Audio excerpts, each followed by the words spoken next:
Hold on to your seats because the hip-hop world is spiraling into chaos again. But this time, it's not just about lyrical jabs or subtle shade. It's lawsuits, betrayal, and one of the pettiest beefs we've seen in years. Drake, yes, Drizzy, himself is now suing none other than rap mogul Jay-Z, and fans are absolutely losing it. And wait till you hear why. The reason? It's not about money. It's not about contracts. It's not even about a stolen beat. Oh no. The reason behind this lawsuit will leave your jaw on the floor. Think betrayal, think sabotage, and think it's an old voicemail.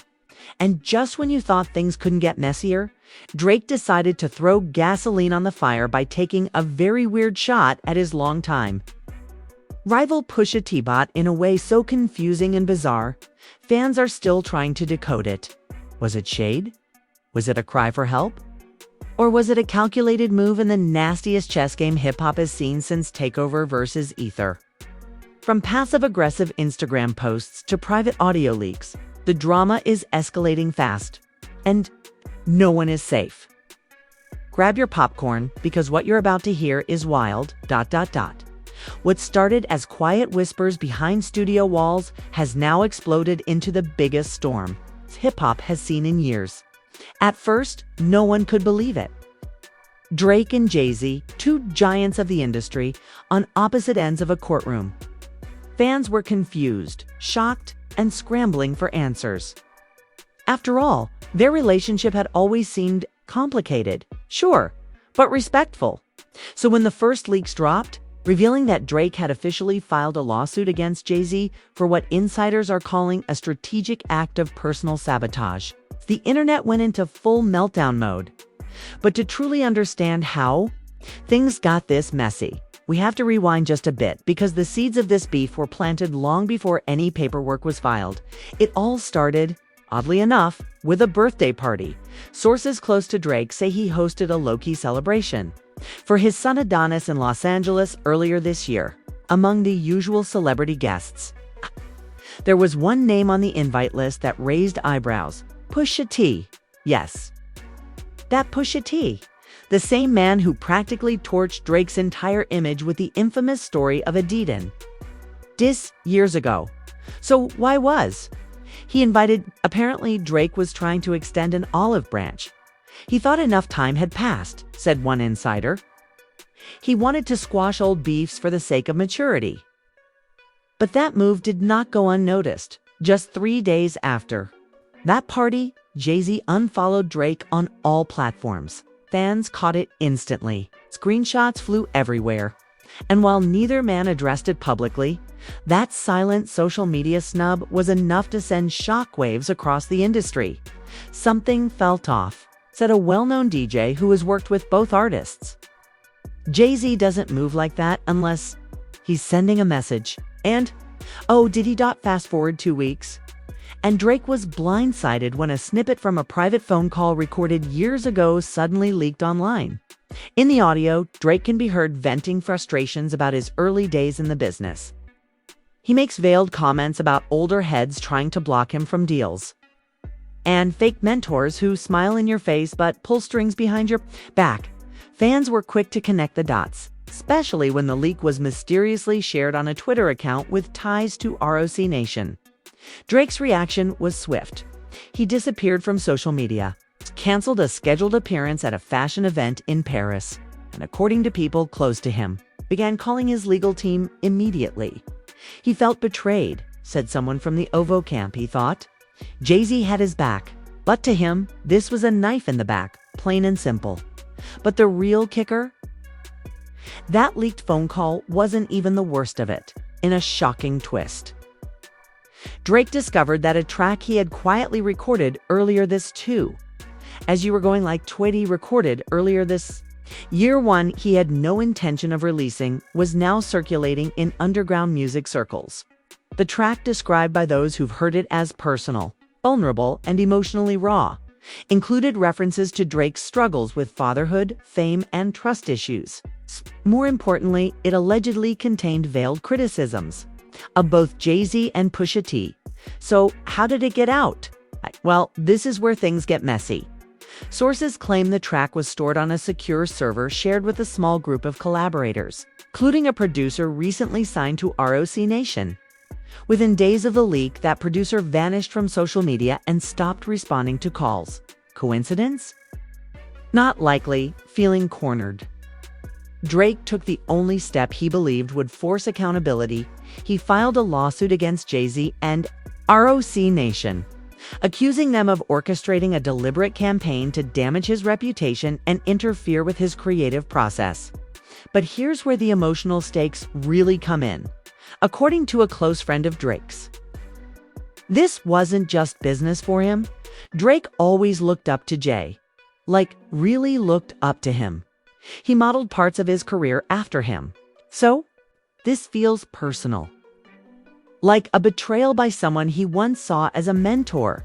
And while Drake remains silent publicly, fans notice something strange. A cryptic Instagram story posted at 3 a.m. showing a chessboard flipped upside down with the caption, "Even kings bleed." Within minutes, speculation erupted. Was this a shot at Jay-Z, the man long referred to as hip-hop royalty? Was it a declaration of war?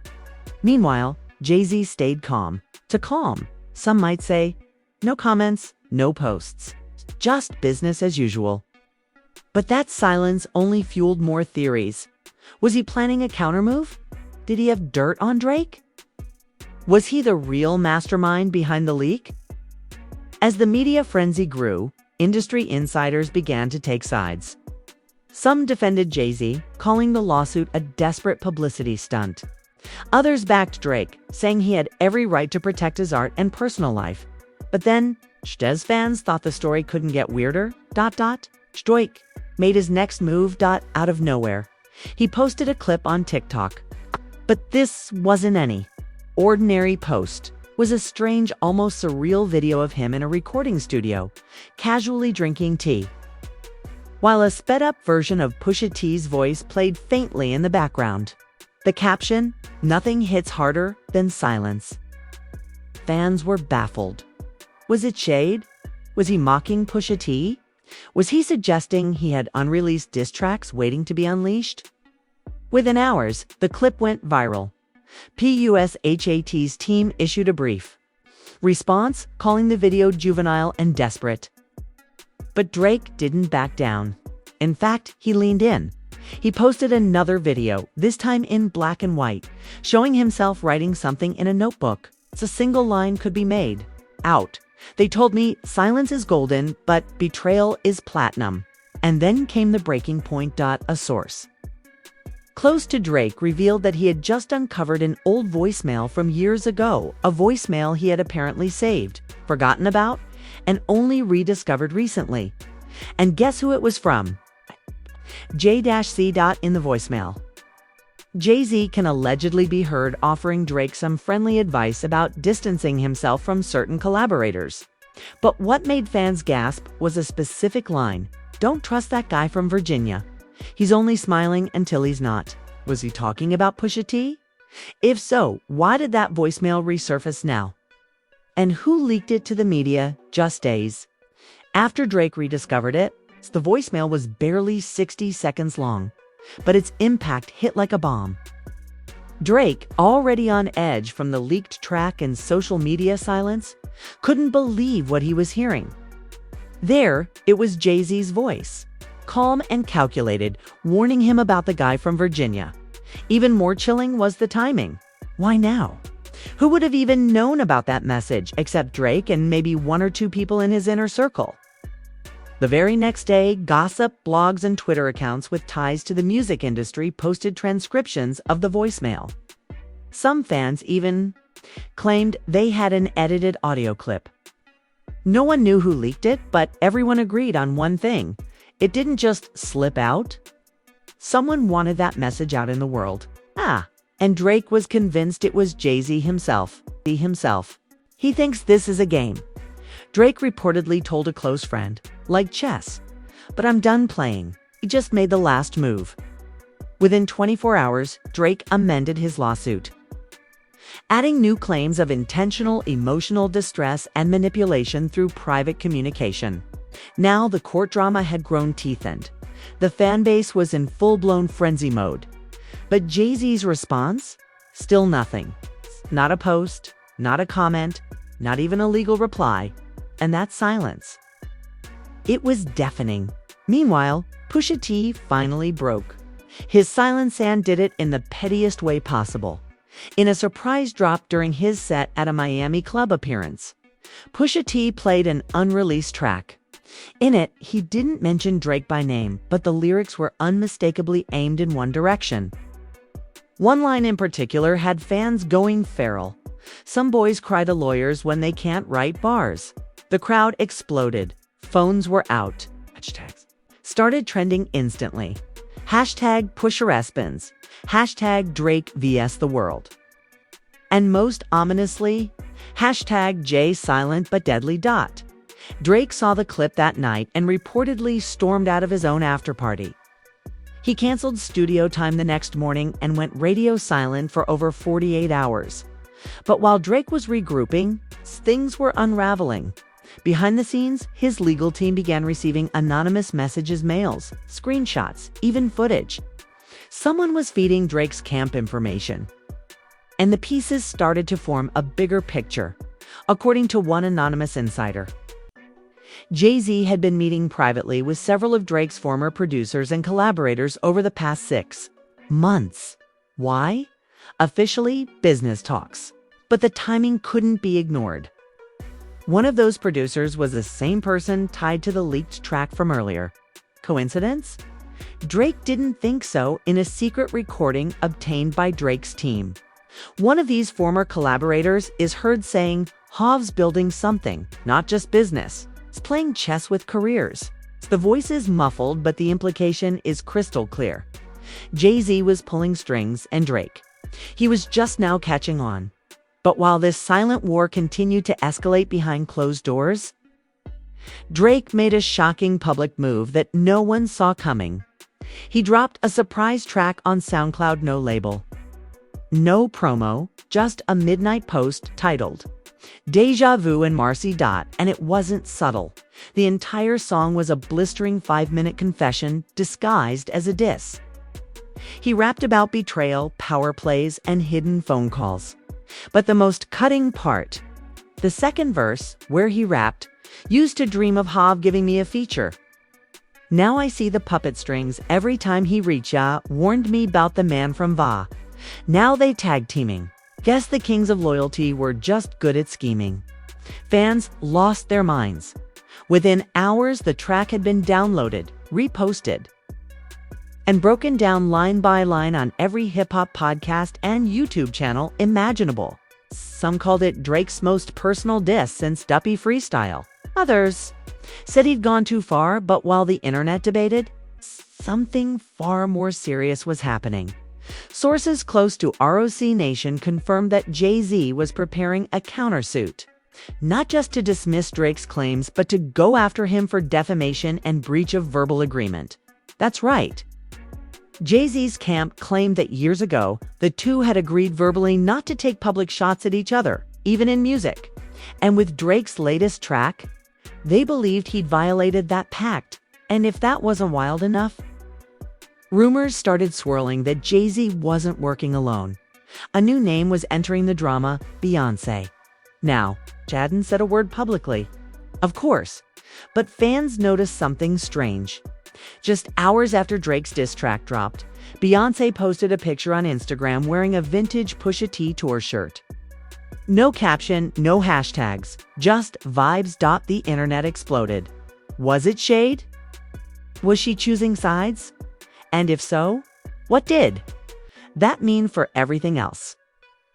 Meanwhile, Drake's mother, Sandra Graham-Moffin, a quiet presence, broke her silence in a rare statement to a Canadian outlet.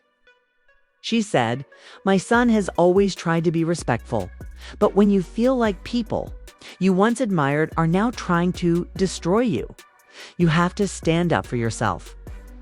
Fans rallied behind her, using the hashtag #StandWithDrake. But others pushed back, saying Drake was playing the victim while stirring the pot amid all this chaos. An unexpected figure entered the picture. Drake Kendrick. Lamar Kendrick had been silent throughout the whole saga. But during a radio freestyle in New York, he casually dropped a line that sent Twitter into meltdown, watching kings fall over petty drama. Same ones who said they'd never need karma. Was he talking about Jay-Z and Drake? Or was it something else entirely? Drake, predictably, didn't take it well. He unfollowed Kendrick that night and, according to insiders, told his team he felt completely isolated by the industry. But his next move would prove he wasn't backing down, in a shocking twist. Drake posted an old photo of him and Jay-Z backstage at a concert, both laughing, arms around each other. The caption, "Funny how things change when they see you winning." It was a power move, a reminder of what they used to be. And maybe, just maybe, a warning that he had more receipts tucked away. As part 2 draws to a close, the stakes are now higher than ever, two titans of hip-hop at war. Personal alliances shattered, trust broken, and somewhere in the middle, a voicemail that no one saw coming, a betrayal still unfolding. But if you think it ends here, think again. As fans tried to process the whirlwind of diss tracks, cryptic Instagram posts, and silent warfare, a new twist dropped that sent shockwaves through the industry. Of former ROC Nation employee, who had remained anonymous for years, stepped forward with receipts. Real ones. The person, identifying only as Lex, reached out to a popular underground podcast known for exposing music industry secrets. And what Lex revealed, it didn't just fan the flames. It blew the entire situation wide open. According to Lex, the voicemail leak, the track leak, even the shady business meetings, none of it happened by accident. It was all part of a long-planned psychological breakdown strategy, allegedly discussed during private meetings between senior members of ROC Nation. They knew Drake had been looking up to Jay since day one, Lex said in the interview. So when Jay felt Drake was getting too powerful, too independent, the vibe shifted. It wasn't about making music anymore. It was about control. Fans were stunned. The podcast episode racked up 2 million views in less than 48 hours. And the most jaw-dropping part? Lex claimed that Pusha T was never really off the chessboard. He was strategically positioned to pull strings. And his invite to Adonis's birthday party was allegedly part of a test to see how Drake would respond. That's right. Lex alleged that someone within Drake's team, still loyal to Jay, arranged for Pusha T to get that invite, knowing it would stir up old wounds and possibly trigger the entire chain reaction that led us here. The betrayal went deeper than anyone thought. Drake's team immediately began an internal investigation, and 2 days later, quietly cut ties with a longtime OVO associate. No public statements were made, but insiders confirmed that Drake felt completely blindsided and emotionally gutted. He's questioning everything now, one source said. He doesn't know who to trust anymore. But it didn't stop there. Lex claimed to have email proof of conversations between ROC Nation execs and outside marketing agencies discussing how to reframe Drake's image as unstable. One document even included mock headlines like, "Is Drake cracking under pressure?" And from chart topper to lawsuit hopper. The fall of Drizzy. Lex ended the interview by saying, "This isn't just about rap beef. This is about control, image, and legacy. Jay's legacy. And he's not letting Drake threaten that without a fight." Drake's fans were furious. Hashtags like #Justice for Drake and #Expose the Rock began trending. And just like that, public opinion began to shift. But instead of going on a media spree, Drake did something totally unexpected. He invited Lex to Toronto, privately, 3 days later. Drake posted a picture of him and Lex having dinner at an exclusive restaurant in Yorkville. The caption, "A clarity over chaos." Meanwhile, Jay-Z was still silent. But industry insiders were buzzing about a private summit he allegedly held at his Malibu home, tended by none other than Pusha T, Kanye West, and an unexpected wildcard Meek Mill. Meek single quotes. Presence was a shock to fans, especially considering his turbulent history with Drake. And just days after the summit, Meek posted a cryptic tweet. Sometimes you realize you were on the wrong team the whole time. Was he talking about Drake? Or was he finally switching sides? Drake, however, seemed unfazed. In fact, he was planning his boldest move yet, a full tell-all interview live on stream with none other than Joe Budden. Fans were divided. Joe and Drake had a history of tension, and some believed the interview would explode before it even began. But others were ready for fireworks. And fireworks they got. The interview was 3 hours of pure, raw, unfiltered energy. "Do you feel like Jay betrayed you?" Joe asked straight out. Drake paused, took a breath, then said he was someone I respected, someone I wanted to impress. But now he's just a reminder that even your idols can disappoint you. But the most shocking moment came when Drake described his state of mind after the voicemail leaked. "I felt exposed," he said, "not because of what was said, but because it reminded me that even in private, there are people waiting to use your words against you." He ended the interview with a haunting line that had fans replaying it on loop. "Legacy's not just about what you build. It's also about who tries to tear it down." The internet lit up. Even celebrities weighed in. Tyler, the creator, tweeted, "Yo, this beef is like an HBO series. Next episode, PLS." But then came another twist, this time from Pusha T. He released a new track called Loyalty Clause. And while he didn't name names, the bars left no doubt. "You let your idols become rivals. Now you crying in court, thought you were built different. Turns out you just report." Drake didn't respond with a track, but instead posted a blurry photo of himself in the studio with the words "Final Chapter Loading." Meanwhile, Jay-Z's legal team finally issued an official statement, calling the lawsuit a baseless attempt to distract from a failing personal narrative, and hinting at their own legal action in the coming weeks. But what truly shook the fandom was a final message from Lex, posted anonymously on Reddit just days later. In the post, Lex claimed there was still one more piece of evidence that hadn't been released, something so damaging it could end the lawsuit instantly, and possibly end someone's career. Lex didn't say what it was, but the post ended with just one sentence. "The real kingmaker hasn't even played their hand yet." Fans immediately began speculating. Was Lex bluffing? Is there a smoking gun email? A private video? It's a deal gone wrong. Drake, for his part, liked the post on Reddit, using an account fans later traced back to his team. Subtle but unmistakable. And just like that, the tension reached a boiling point. The internet waited with bated breath. For days, nothing happened. No leaks, no posts, just silence. The kind of silence that comes before a storm. Fans were glued to every feed, every subreddit.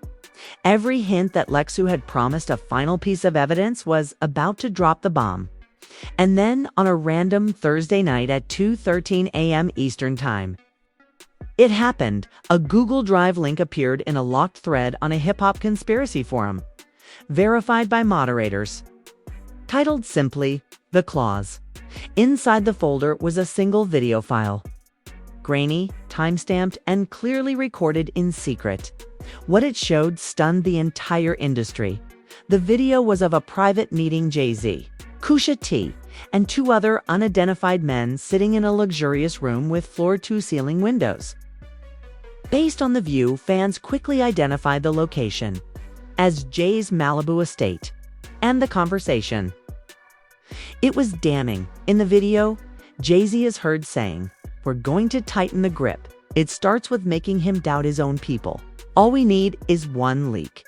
He'll unravel himself." Pusha T leans forward and asks, "You sure he won't just come for me again?" Che responds calmly, "He's too emotional now. He won't come direct. He'll drown in his own paranoia."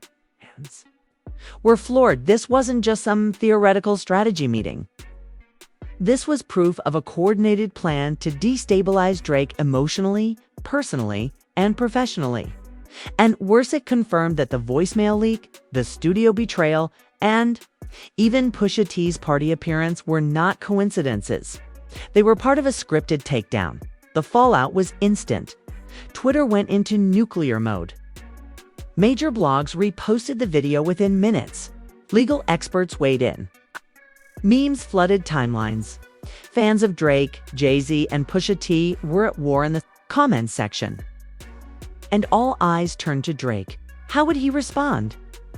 The answer came fast. Just 12 hours after the video leaked, Drake released an emergency live stream from his studio. No lighting, no filters, no theatrics. Just him, raw, staring into the camera. This isn't even about rap anymore, he began. This is about trust. This is about watching someone you admired turn into a strategist who treated you like a threat instead of a brother. He paused, clearly emotional. I built my career trying to be better than the generation before me. And now I see that maybe they were too afraid to let that happen. He confirmed that the video was real, that his legal team had already filed to include it in the lawsuit. And then, in a moment that caught everyone off guard, Drake apologized. To my fans, to the culture, to anyone who felt like I've been dragging this out, I'm sorry. I let it get personal. I let them get in my head. But now, it's time to close this chapter. And with that, Drake revealed the title of his upcoming album, Exit Wounds. The announcement sent chills through the industry. It was a clear message not just to Jay-Z and Pusha T, but to everyone who had played a role in this saga. Drake wasn't going to keep fighting in courtrooms or on social media. He was going back to the mic where it all began. But Jay-Z, he finally broke his silence to Dot. In a carefully curated interview with a high-end lifestyle magazine, Jay downplayed the leaked footage, claiming it was taken out of context and spliced for sensationalism. I've mentored dozens of artists, he said. And sometimes you have to push people to see who they really are. But I never wished harm on that man. But fans weren't buying it. The damage had been done, and then yet another twist. Beyoncé posted a black and white photo on her Instagram story. No caption, no tags. Just a chess piece the queen knocked over with a trail of rose petals leading away from it. The internet lost its mind. Was it support for Drake? A subtle jab at Jay? Or something even deeper? Pundits dissected the symbolism for hours. But one thing was clear. The Carter empire was no longer bulletproof. Pusha, however, refused to back down. He dropped a short statement on his X account. If you play the victim long enough, you'll start to believe your own lies. I said what I said. I meant every bar. Fans were torn. Some stood with Pusha, calling him the last real lyricist. Others sided with Drake, praising his vulnerability and composure. But one thing everyone agreed on. This beef had reached a level that surpassed even the wildest moments of past hip-hop rivalries. Meanwhile, Drake's lawsuit continued to unfold in court. Thanks to the leaked footage, his legal team now had serious leverage. KZ's attorneys scrambled to spin the narrative. But the public sentiment was leaning heavily in Drake's favor. And then, in a final, emotional twist, Drake's son, Adonis, was seen walking into court with him one morning, wearing headphones and holding a drawing. When asked by paparazzi what the picture was, Adonis simply said, "It's my dad versus the big boss." The moment went viral. Even Drake, later that night, posted the picture with the caption, "He sees it all, even when I wish he didn't." Humanized the whole story. Reminded fans that behind the fame and the bars were real people, real fathers, real sons. The emotional climax hit home as part 4 winds down and the dust begins to settle. One question still remains. Will Drake and Jay-Z ever recover from this? Or has the war over respect, legacy, and betrayal caused a permanent rift in the foundation of hip-hop? One thing is certain, the game has changed forever. And in the end, it wasn't bars or lawsuits that brought the truth to light. It was a voicemail. A birthday party and a game of chess no one expected to be this brutal. So now, with the dust barely settling and fans still picking sides, we're left asking the question everyone's afraid to say out loud: was this ever about music? Or was it always about legacy, ego, and control? Drake may have started this year just wanting peace.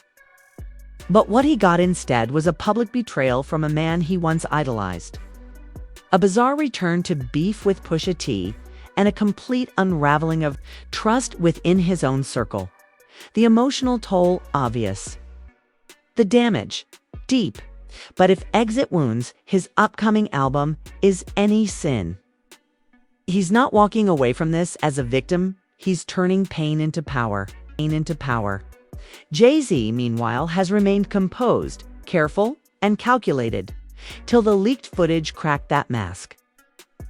Now the so-called kingmaker faces real scrutiny. Will he respond on wax? Will the lawsuit shake his empire? Or will he outmaneuver the headlines like he always has? And what about Pusha T? Is he still just the lyrical hitman or something more? Was he a pawn, a player, or the final twist in a beef that's still evolving? There are still so many unanswered questions. More leaks could surface. More tracks could drop. And with Drake and Jay-Z both gearing up behind the scenes, SUES is far from over. But now we want to hear from you. Whose side are you on? Did Jay-Z really cross the line? Did Drake overreact? And what do you think Pusha T's real role in all of this is? Drop your hottest theories in the comments below. Don't forget to like this video, subscribe for more explosive deep dives, and turn on notifications because in the world of hip-hop, the next twist is always just one beat away. This isn't just music, this is war.